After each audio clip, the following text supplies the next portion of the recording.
Let me tell you something most people don't realize. A high credit score does not mean you're good with money, and a low credit score does not mean you're bad with money.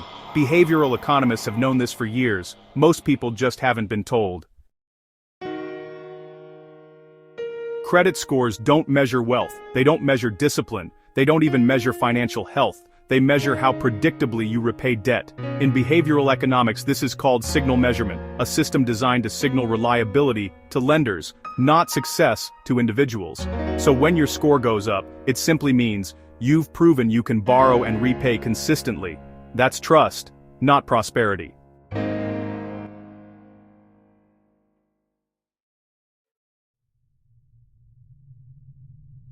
So why do people obsess over credit scores? Daniel Kahneman and Amos Tversky showed that humans are loss-averse. We fear rejection more than we value freedom. A low credit score feels like being locked out, being judged, losing future options. A high score feels like approval. So, people chase that approval, even when it means taking unnecessary loans. Behaviorally, this is the same reason people overwork for titles or overspend for status.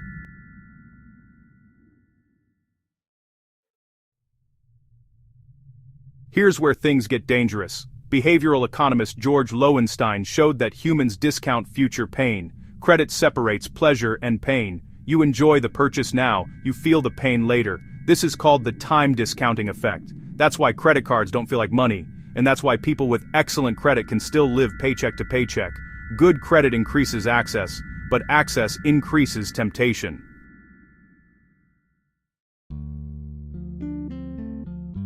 Richard Thaler, the father of behavioral economics, warned us about this. People confuse tools with identity. Your credit score is a tool, but many people treat it like a report card on their worth. Once identity gets involved, decisions stop being rational and become emotional. And emotional financial decisions are almost always costly.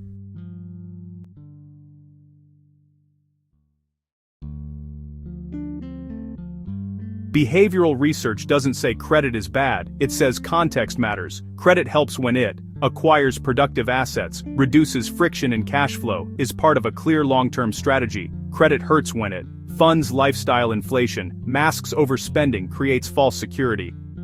Thaler calls this mental mislabeling, treating borrowed money as income.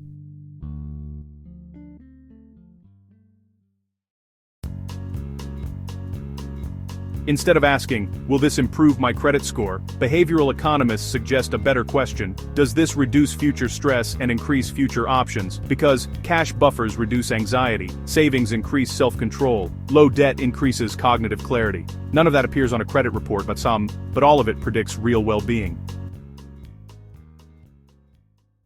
The real truth about credit scores is this: they measure trust with lenders, not intelligence, discipline, or success. Use credit intentionally. Understand the psychology behind it, but don't confuse access to debt with progress, because real financial strength isn't how much you can borrow, it's how little you psychologically depend on it.